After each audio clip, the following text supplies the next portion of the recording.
Ininspeksyon naman ng Department of Environment and Natural Resources ang ilang mga resort sa paanan ng Mount Apo Natural Park kahapon, April 2. Mismong si Environment Secretary Maria Antonia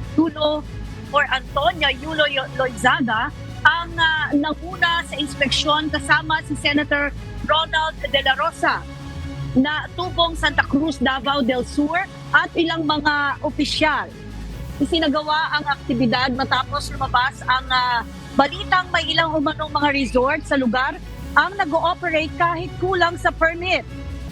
Tulad na lamang ng Monteferio Garden Resort at Twin Mountain View Resort na binigyan ng panahon na makumpleto ang lahat ng mga permit.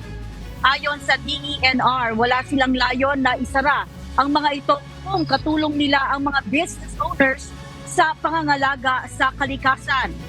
Batay sa datos ng DENR, sa 96 business establishment na sa kapatagan ng Davao del Sur, 2 lamang ang mayroong permit mula sa ahensya.